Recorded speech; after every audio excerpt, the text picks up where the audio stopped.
నమస్తే. నేను మీ బాబీ వర్ధన్. బీబీసీ వాయిస్ ఛానల్లోని ఓల్డ్ ఈజ్ గోల్డ్ వెండితెర ముచ్చట్లు కార్యక్రమానికి స్వాగతం. చాలామంది మిత్రులు నాకు ఒక సూచన చేశారు. మన ప్రాంతీయ భాష గురించే మీరు ఎక్కువ విశ్లేషణ చేస్తున్నారు, పరభాషా చిత్రాల గురించి ఎందుకు మాట్లాడలేదు అని చెప్పి. సో అందుకే ఇవాళ మీ ముందుకు ప్రపంచ సినిమా గతిని స్థితిని మార్చిన ఒక సినిమా గురించి మీతో మాట్లాడబోతున్నాను. అది భారతీయ సినిమానే.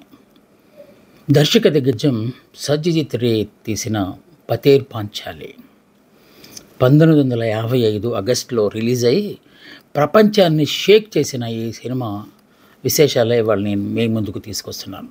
సత్యజిత్ రే అంటే ఒక సినిమా నిఘంటువు అని చాలామంది చెప్తూ ఉంటారు. కమర్షియల్ సినిమా చక్రబంధంలో కొట్టుమిట్టాడుతున్న భారతీయ సినిమాను సమాంతర సినిమాగా మార్చి ప్రజా హృదయాలను దోచుకున్న దిగ్గజ దర్శకుడు సత్యజిత్ రే.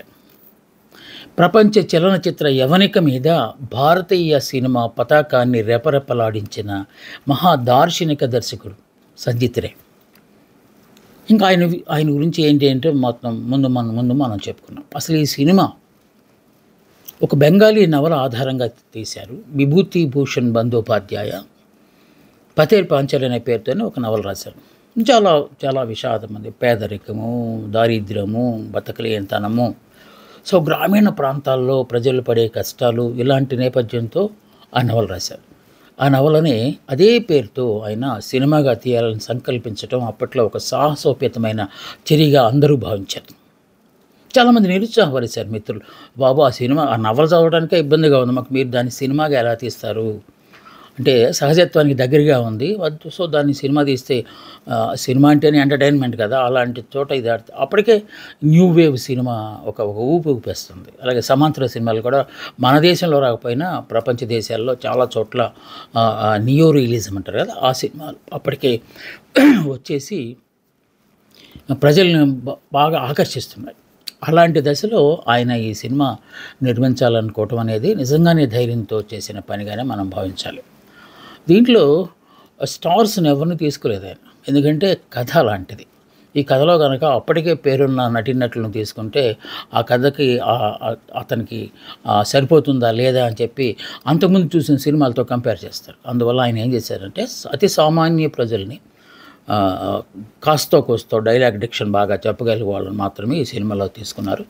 అందులో సుబీర్ బెనర్జీ, కాను బెనర్జీ, కరుణ బెనర్జీ, ఉమాదేశ్ గుప్తా ఇవి ప్రధాన పాత్రలు. ఇంకొక ముసల్మా క్యారెక్టర్ కూడా ఉంటుంది. పాత్రలు చాలా చిన్నవి, మిగతా అక్కడక్కడ కనిపించి వచ్చిపోయే పాత్రలు కాకుండా మిగతా ప్రధానమైన పాత్రలు ఒక పెద్ద ఆయన భార్య, కొడుకు, కూతురు, కజిన్ ఒక ఆవిడ, ముసలావిడ ఉంటుంది. ఇంతే, వీళ్ళ 5 చుట్టే కథ అంతా తిరుగుతూ ఉంటుంది. ఈ సినిమాకు సంగీతం చాలా గొప్ప పాత్ర వహిస్తుంది. ఎందుకంటే టోటల్ సినిమా సింబాలిజం, అన్ని ప్రతీకలుగానే ఈ సినిమాలో ఉంటాయి. ఎక్కువ కంపారిజన్ చేస్తూ సింబాలిక్గా ఈ సినిమా నెరేట్ చేస్తూ ఉంటారు. అందువల్ల సంగీతం చాలా మంచి పాత్ర పోషిస్తుంది ఈ సినిమాలో. దీనికి ఎవరు సంగీతం సమకూర్చారో తెలుసా? The great sitar maestro Pandit Ravishankar. అంటే పండిట్ రవిశంకర్ లాంటి వాళ్ళు సినిమా నేపథ్య సంగీతం అందించారంటే ఆ సినిమా స్టామినా ఎలా ఉంటుందో మనం ఈజీగా అర్థం చేసుకోవచ్చు. ఇక ప్రొడక్షన్ అంతా ఆయనే చూసుకున్నారు. ఆయనే ప్రొడ్యూసర్, ఆయనే డైరెక్టర్, ఆయనే స్క్రీన్ ప్లే డైరెక్టర్, మొత్తం ఆయనే చూసుకున్నారు. కాకుంటే ఆ తర్వాత కాలంలో ఈ సినిమాను ఒక మాన్యుమెంట్గా, ఒక ప్రాపర్టీగా భావించి వెస్ట్ బెంగాల్ ప్రభుత్వం హక్కులను కొనేసింది. అప్పటిదాకా ఈ సినిమా సత్యజిత్ రే గారి దీనిలో. సో ప్రపంచంలో ఎంత పేరు ప్రఖ్యాతులు సంపాదించి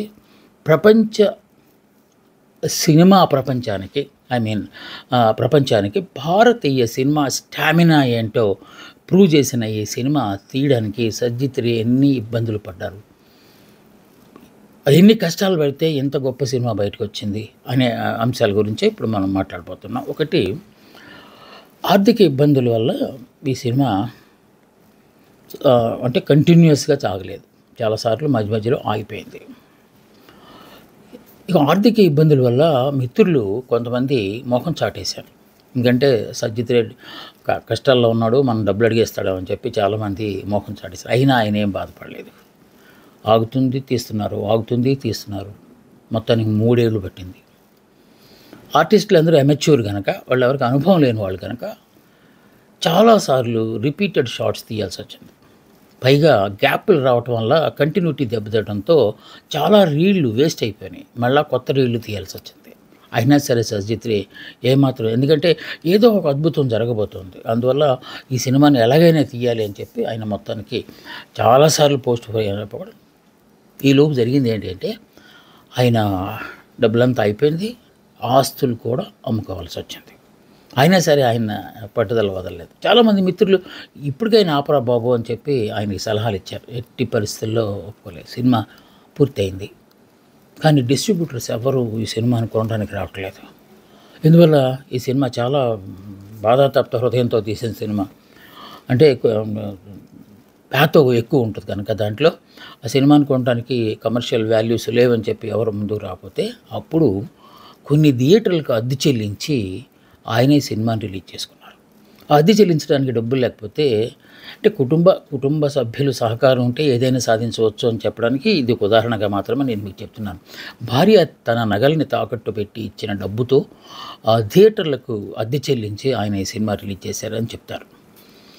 అది ఎక్కడో కొన్ని పుస్తకాల్లో ఆయన సత్యజిత్ రే గారు కూడా ప్రస్తావించినట్టు సమాచారం. పూర్తయింది సినిమా, కాకపోతే ఇండియాలో ముందు ఆయన రిలీజ్ చేయలేదు. పూర్తి ఆ సినిమా అయిపోయిన తర్వాత మ్యూజియం ఆఫ్ ఆర్ట్స్ అని చెప్పి యుఎస్లో ఒక ప్రదర్శన ప్రాంతం అనమాట అది. అక్కడ ఫస్ట్ ఈ సినిమాను ప్రీమియర్ షో వేశారు. ఇక జనాలు అంటే సామాన్య ప్రేక్షకులు వచ్చారు, క్రిటిక్స్ వచ్చారు, ఇంటలెక్చువల్స్ వచ్చారు, మేకర్స్ వచ్చారు, సినిమా మేకర్స్ వచ్చారు. అది అక్కడ మిక్స్డ్ రియాక్షన్ వచ్చింది. కొంతమంది ఇదేంటి అంత ఏదో డాక్యుమెంటరీ లాగా ఉంది అని చెప్పి కొంతమంది అన్నారు, కానీ బట్ క్రిటిక్స్ మాత్రం సత్యజిత్ రేని పొగడ్తలతో ముంచెత్తారు. సినిమా అంటే ఇది కదా, సినిమాకి ఏదో ఒక ఉద్దేశం ఉండాలి, సినిమాకి ఏదో ఒక లక్ష్యం ఉండాలి, ఆ లక్ష్యాన్ని మీరు నెరవేర్చారు అని చెప్పి ఆయన్ని చాలా అమ్మాయి అని చెప్పి ఆయన సుదీర్ఘమైన శ్వాస తీసుకొని అప్పుడు ధైర్యంగా ఇండియాలో రిలీజ్ చేయడానికి వచ్చారు. అది 1950, అదే ఏడాది అక్కడ 55లోనే ఆయన ప్రీమియర్ షో వేశారు. అదే ఏడాది మేలో అక్కడ జరిగితే ఆగస్టులో ఇక్కడ సినిమా రిలీజ్ చేశారు. ఆ సినిమా ఫస్ట్ ప్రీమియర్ షోకి ఎవరిని ఆహ్వానించారో తెలుసా? సాధారణంగా జర్నలిస్టులని, ఇంటలెక్చువల్స్ని, క్రిటిక్స్ని వాళ్ళని పిలుస్తారు. కానీ ఈ సినిమాకు అప్పటి భారత ప్రధాని జవహర్లాల్ నెహ్రూని, west Bengal CM doctor Bidhuchandra Roy అని చెప్పి ఆయన్ని కూడా పిలిచారు. సో ఆ సినిమా చూశారు. జవహర్లాల్ నెహ్రూ వాస్తవానికి ఎక్కువ చదివారు కనుక ప్రపంచాన్ని, అలాగే చాలా పుస్తకాలు రాశారు, చదివారు. అందువల్ల ఈ సినిమా ఆయనకి ఈజీగా అర్థమైంది. ప్రౌడ్ ఆఫ్ యూ అని చెప్పి ఒక్క వాక్యంతో సత్యజిత్ రే గారికి కరచాలనం చేశారు. సో ఆయన అన్న తర్వాత ఫాలోడ్ బై సీఎం అంటారు కదా, సీఎం గారు కూడా బాగుందండి సినిమా అన్నారు. ఈ సినిమా అంతటితో ఆగలేదు. ప్రధాని లేకపోతే సీఎం ప్రశంసలు పొందటమే కాకుండా కేన్స్ ఫిల్మ్ ఫెస్టివల్ తెలిసి మీకు గుర్తుండే ఉంటుంది కదా, ఆస్కార్ అనేది అన్ని సినిమాలు, కమర్షియల్ సినిమాలు వెళ్తాయి, అన్ని సినిమాలు వెళ్తాయి. మన బాహుబలి కూడా వెళ్ళింది కదా. అలా కాకుండా ఓన్లీ గొప్ప సినిమాలను మాత్రమే ప్రదర్శించే ఒక ఇంటర్నేషనల్ ఫిల్మ్ ఫెస్టివల్ ఉంటుంది. దాన్ని కేన్స్ ఫిల్మ్ ఫెస్టివల్ అంటాం. అక్కడికి క్రిటిక్స్ జడ్జిలుగా వస్తారు. ప్రపంచంలో ఉన్న సినిమా మొత్తాన్ని అధ్యయనం చేసిన జడ్జెస్ వస్తారు అక్కడికి. సో అక్కడ బెస్ట్ హ్యూమన్ డాక్యుమెంట్ అవార్డు సంపాదించుకుంది. అంతేకాకుండా ఈ సినిమాలో ఆస్కార్ని మించిన అవార్డు అని మనం చెప్పుకున్నాం కదా. ఇక భారతదేశంలోకి వచ్చిన తర్వాత బెస్ట్ ఇండియన్ ఫిల్మ్గా వచ్చింది. అలాగే ఆ చిత్రంలో అప్పు పాత్ర వేసిన బాబుకి బెస్ట్ చైల్డ్ ఆర్టిస్ట్ అవార్డు కూడా వచ్చింది. దాంతోపాటు ఎన్నో నేషనల్, ఇంటర్నేషనల్ అవార్డ్స్ అప్పుడు వచ్చినాయి. ఇప్పుడు ఎక్కడ సినిమా రిలీజ్ అయినా కూడా, లేకపోతే ప్రదర్శించినా కూడా దానికి ప్రశంసలు, అవార్డులు వస్తూనే ఉన్నాయి. ఇక మిత్రులు చాలామంది నిరుత్సాహపరిచారని చెప్పుకున్నాం కదా, వాళ్ళు ఒక్కళ్ళొక్కళ్ళు మళ్ళీ రావటం మొదలుపెట్టారు. ఎప్పుడు సినిమా తీసినప్పుడు ఆయన మొహం చాటేశారు కదా, డబ్బులు అడుగుతారని చెప్పి, అలాంటి వాళ్ళందరూ ఒక్కొక్కళ్ళు వచ్చి ఇంటికొచ్చి మరీ ఆయన్ని ప్రశంసలు సొమ్ముంతెత్తి, "నువ్వు మన భారతీయ సినిమా పరువు కాపాడావు, నువ్వు భారతదేశానికి గొప్ప పేరు సంపాదించావు" అని చెప్పి ఆయన్ని పొగట్టం మొదలుపెట్టారు. మనం ముందే అనుకున్నట్టు అనుభవం లేని ఆర్టిస్టులతో ఈ సినిమా తీశారు కనుక ఆయన, వాళ్ళకి డిక్షన్ అంటే ఏంటి, డైలాగ్ డెలివరీ ఎలా చేయాలి, ఆ పోస్చర్స్ ఎలా పెట్టాలి, యాక్షన్ సీన్స్ అంటే యాక్షన్ అంటే ఫైట్ కాదు అక్కడ, ఒక ఒక ఒక సీన్ స్టార్ట్ అయినప్పుడు మూమెంట్స్ ఎలా చేయాలి, ఇవన్నీ ఆయన తక్కువ మంది కనుక వర్క్షాప్ కండక్ట్ చేసి వర్క్షాప్లో అన్నీ తానే నేర్పించారు. అందుకని ఆ సినిమాలో అన్ని పాత్రలు ఒకేలాగా మాట్లాడుతున్నట్టు, లేకపోతే ఒకేలాగా మూమెంట్ చేస్తున్నట్టు కనపడుతుంది. ఎందుకంటే సజ్జిత్ రే ముద్ర ప్రతి ఆర్టిస్ట్ మీద పడినట్టు విమర్శకులు చెప్తుంటారు.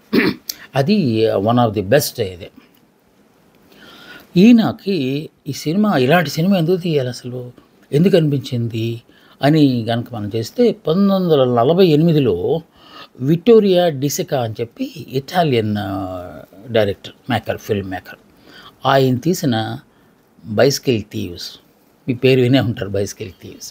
ఇండియన్ సినిమా అనగానే, వరల్డ్ సినిమా అనగానే బైసికిల్ థీవ్స్ ముందు వచ్చేస్తుంది. ఇంకా ఆ తర్వాత అకిరా కురోసావా వాళ్ళందరూ వస్తారు కానీ, బట్ ఈ డిసికా మాత్రం టాప్ పొజిషన్లో ఉంటారు.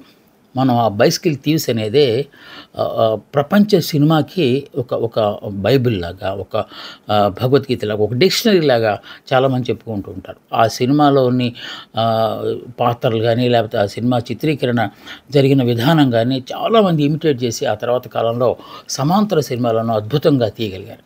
సో సజ్జిత్ రే గారు కూడా ఏం చెప్పారంటే, చాలా ఇంటర్వ్యూల్లో, నేను ఈ సినిమా తీయడానికి, ఈ సాహసం చేయడానికి నాకు డిసికా, బైసికిల్ థీవ్సే నాకు ప్రేరణ అని చెప్పారు. ఆఫ్కోర్స్ ఆ సినిమాలో ఉన్న కొన్ని విశేషాలు దీంట్లో కూడా ఉంటాయి. మీరు కనుక, నేను మళ్ళీ ఆ తర్వాత కాలంలో ఆ సినిమా గురించి కూడా మాట్లాడదు, అప్పుడు మీకు అర్థమవుతుంది సజ్జిత్ రే ఎందుకు ఆ సినిమాని అంతగా ప్రేమించారనే దాని గురించి. ఇక చివరి సన్నివేశం కనుక తీసుకుంటే రెండింటికి చాలా దగ్గర పోలికుంటుంది. మీకు కనుక చూస్తే, నేను ఆ తర్వాత వచ్చినప్పుడు మీతో మాట్లాడతాను దాని గురించి. సజ్జిత్ రే గారికి ఒక ప్రత్యేకమైన అలవాటు ఉంది. అదేంటంటే ఫుల్ స్క్రిప్ట్ తయారు చేసుకుంటారు. అది నేను చూశాను, నా అదృష్టం కొద్దీ. నేను పూణే ఫిల్మ్ ఇన్స్టిట్యూట్లో కోర్స్ చేస్తున్నప్పుడు ఈ స్క్రీన్ ప్లేలో కొంచెం హెల్ప్ చేసిన ప్రొఫెసర్ సతీష్ బహదూర్ అని వారు మాకు బోధన చేశారు. ఆయన సజ్జిత్ రే గారి స్క్రీన్ ప్లే ఎలా ఉంటుంది అనేది మాకు చూపించారు. అది నా దగ్గర ఉన్నది మొన్నదాకా, కొంచెం అది కనిపించలేదు. ఎప్పుడో ఒకసారి ఖచ్చితంగా మీకు నేను దాన్ని చూపెడతాను. సో ఆ స్క్రీన్ ప్లే ఆయనే సొంతగా రాసుకుంటారు. సీన్లన్నీ ఆయనే వర్ణించుకొని ఇలిస్ట్రేషన్స్, బొమ్మలు వేసుకుంటారు. సో ఫ్రేమింగ్ ఎలా ఉండాలి, ఫ్రేమ్లో నుంచి పలానా వ్యక్తి ఎలా కనపడాలి, అలాగే ఇలిస్ట్రేషన్సే ఆ డైలాగ్తో పాటు అది కూడా రాసుకుంటారు. సో దాన్ని మన భాషలో అయితే బాపు గారు కొంత అనుసరించారన్నారా, లేకపోతే దాన్ని అలాంటి ప్రయత్నాన్ని ఆయన కూడా చేశారు. ఆయన కూడా బొమ్మలు వేసుకొని, ఇప్పుడు హీరోయిన్ ఉంది, హీరోయిన్ జడాల్లో ఉండాలి, హీరోయిన్ విడితిరి చూస్తే కళ్ళు ఎలా ఉండాలి, అవన్నీ బొమ్మల్లాగా వేసుకొని ఆ విధంగానే చేయించడం అనేది బాపు గారు చేశారు. ఇది సత్యజిత్ రే గారు ఆవిష్కరించిన ఒక విధానం సినిమా తీయటంలో. సో ఇలస్ట్రేషన్స్ అన్నీ ఇక 24 క్రాఫ్ట్స్ అంటాం కదా, సినిమాకి సంబంధించి రకరకాలుగా ఉంటాయి కదా. దీంట్లో అలాంటివి ఏమి లేవు, అన్నీ ఆయన చేసుకున్నారు. సంగీతం కోర్స్ రవిశంకర్ గారు తీశారు. అప్పటికప్పుడు అద్దెకి తీసుకున్న కెమెరాలు వాళ్ళతో చేయించి మొత్తానికి ఈ సినిమా తీసే నాటికి సజ్జిత్ రే గారు ఒక ఫుల్ ప్లెడ్జ్డ్ ఫిల్మ్ మేకర్ అయిపోయాడు. అన్ని తాలూకు రంగాల మీద ఆయనకి అవగాహన వచ్చేసింది. అందుకే మిగతా సినిమాలు ఆ తర్వాత తీసిన పూర్ సంసార్ కావచ్చు, అపరాజిత కావచ్చు, ఈ సినిమాలన్నిటికీ ఆయనే డిఓపి, డైరెక్టర్ ఆఫ్ ఫోటోగ్రఫీ చేసుకున్నారు, ఎడిటింగ్ చేసుకున్నారు, మ్యూజిక్ కంపోజింగ్ కూడా ఆయనే చేసుకున్నారు. ఎందుకంటే సర్వాంతర్యామంటారు కదా, ఆ విధంగా ఆయన సవ్యచాచి అన్నీ నేర్చేసుకుని ఆయన తీశాడు. ఇక 1980లో ఇన్ని పేర్లు వస్తుంటే, ఇంత పేరు వస్తుంటే ఆ సినిమాకి ప్రభుత్వం ఒక గొప్ప నిర్ణయం తీసుకుంది. అలాంటి సినిమాని మన రాష్ట్ర ప్రాపర్టీగా, ఒక ఆస్తిగా మనం పరిగణించాలని చెప్పి 1980లో రైట్స్ తీసుకుంది. ఆ సినిమా హక్కుల్ని సినిమా తీసుకుని ఇది రాష్ట్ర ప్రభుత్వ తాలూకు సంపద అని. సో అప్పుడు దానికి కాంపెన్సేషన్గా సజ్జిత్ రే ఫ్యామిలీకి చాలా డబ్బు చెల్లించింది. సో కుటుంబానికి తెలిసింది ఆయన మళ్ళీ పూర్వ వైభవం. ఎందుకంటే చాలా పేదరికం. పేదరికం అంటే మరి మనం మనం సినిమాలో చూపించేలాంటి పేదరికం కాదు కానీ, బట్ సాధారణంగా సినిమాలు తీసేవాళ్ళు రిచ్ పీపుల్ అయిపోతారు కదా, అలాగేం అవ్వలేదు. ఆయన ఉన్నది పోగొట్టుకున్నాడు. సో ఇప్పుడు ఈ సినిమా హక్కులు కొని ప్రభుత్వం ఆర్థిక చేయూతనివ్వడంతో మళ్ళీ ఆయన పుంజుకున్నారు. అది వన్ ఆఫ్ ది ఇంపార్టెంట్. ఈ పతేర్ పంచాలి కొనసాగింపుగా ఆయన మరో 2 సినిమాలు తీశాడు. దాన్ని మనం ఫస్ట్ ఇండియన్ ట్రయాలజీ అంటాం. ట్రయాలజీ అంటే 3 సినిమా. మనం ఇప్పుడు అంటాం కదా పార్ట్ 1, పార్ట్ 2, పార్ట్ 3 అని చెప్తున్నారు కదా వీళ్ళు. దీనికి బీజం సజిత్ రే గారే వేశారు. సో అదే కథను దాంట్లో ఉన్న అబ్బాయి ఉన్నాడు, అప్పు, వాడి పేరు అప్పు, అపూర్ సంసార్ అంటే అప్పు తాలూకు కుటుంబం గురించి ఒకటి, అలాగే అపరాజిత అని మూడోది అనమాట. సో ఇది తీసి ట్రయాలజీ అనే దానికి మొట్టమొదటిసారి ఆయన సంకల్పించారు. పార్ట్ 1, పార్ట్ 2, పార్ట్ 3 అనే దాని గురించి. ఆ కుర్రాడు అఫ్కోర్స్ అప్పుగా నటించిన కుర్రాడుకు మిగతా పార్ట్ 1, పార్ట్ 2లో కూడా మంచి మంచి అవార్డులు వచ్చినాయి.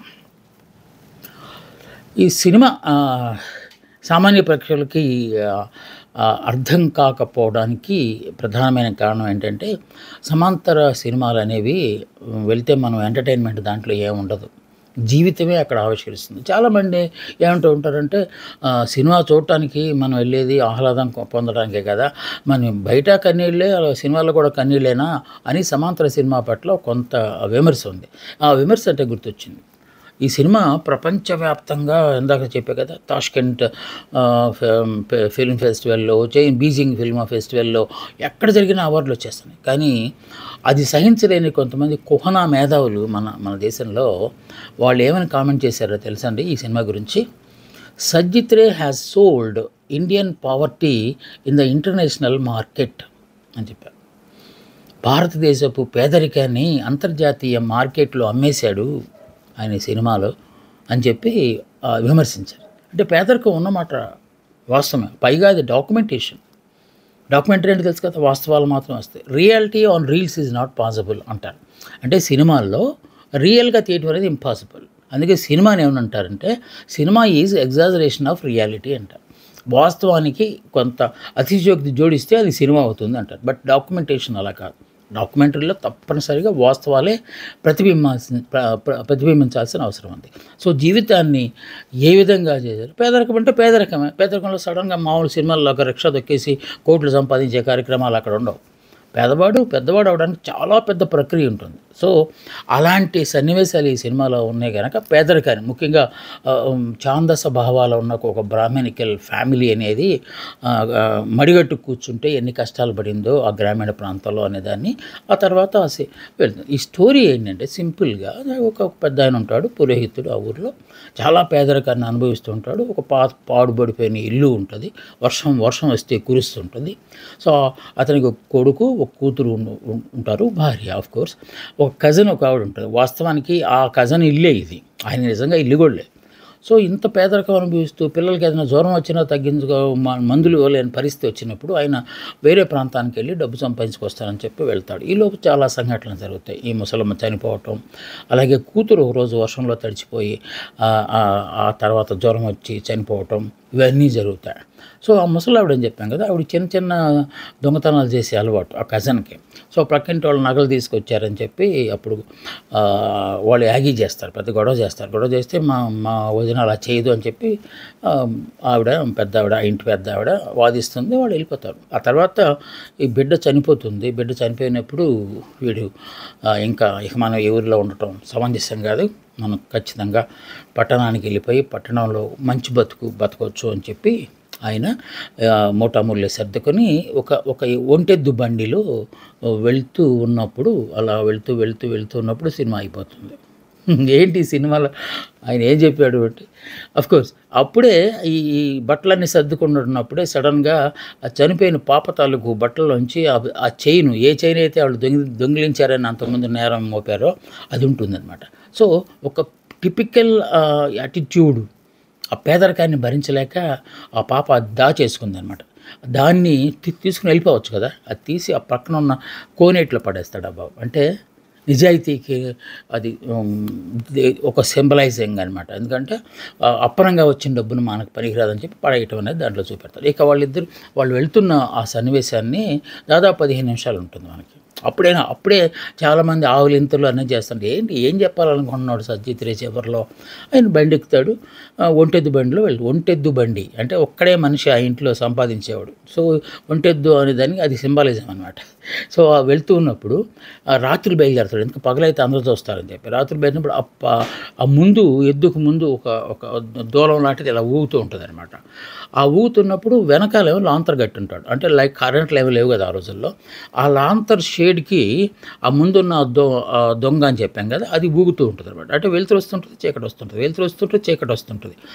అది దేనికి సింబాలిజంగా ఆయన చూపెట్టాడు అంటే, వెళ్ళాలా వద్దా, నగరంలోకి వెళ్తే అక్కడ కష్టాలు వేరేగా ఉంటాయి, ఎలాగ వెళ్ళాలా వద్దా అనే సందిగ్ధతను, ఆ లైట్ బ్లాక్ అండ్ రావటం పోవటం అనే దాని గురించి ఒక ఊగిసలాటను, ఒక డోలాయమైన పరిస్థితిని చెప్పడం కోసం ఆ సింబాలిక్ షాట్ ఉపయోగించాడు. వెళ్తూ దూరంగా వెళ్ళిపోయిన తర్వాత సినిమా అయిపోతుంది. ఏంటి అంటే, అందుకే సమాంతర సినిమాల్లో ముగింపులు ఉండవు.